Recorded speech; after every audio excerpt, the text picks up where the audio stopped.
Eh bien, salut à toutes et à toutes, c'est Dreknard et on se retrouve aujourd'hui pour une petite vidéo de présentation de ma dernière création Lego.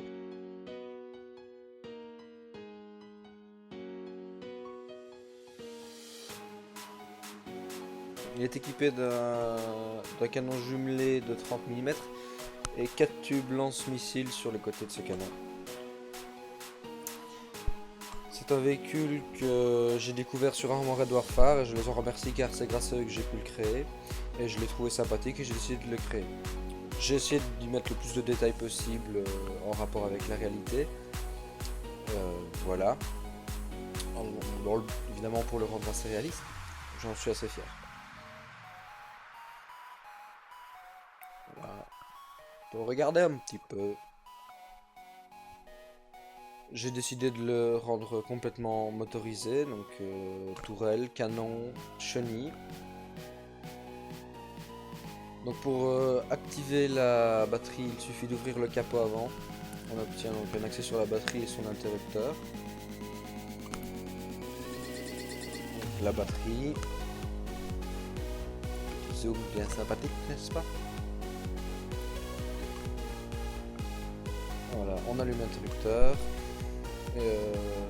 Ça envoie le jus à l'arrière du char où on a les moteurs et les récepteurs.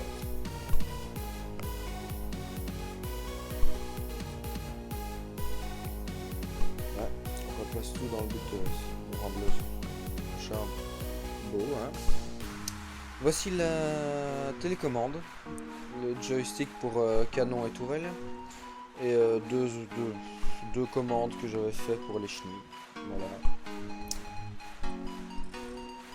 Donc il est un peu bloqué ici parce que j'ai mon garde-main qui a bloqué les chenilles. On voit c'est la tourelle, 360 degrés. Le canon qui peut avoir une élévation, petite élévation parce que j'ai eu quelques problèmes. On reviendra quand je vous montrerai le mécanisme d'élévation. Donc voilà, alors le canon. On va retirer ça, voilà. Alors le canon, donc c'est un piston placé dans la caisse qui remonte au centre de l'axe du pivot de la tourelle. Je l'ai relié à un second axe qui va lui-même être lié donc, à cette pièce que je vous montre. Et en retirant la partie du canon, on a un élastique en fait qui va permettre le canon d'aller à sa plus grande élévation. Parce que le deuxième axe bouge et ça le rendrait très peu. L'élévation et la dépression seraient très petites. C'est pour ça que j'ai mis l'élastique pour que ça égalise, que ça le tende, voilà. Voilà.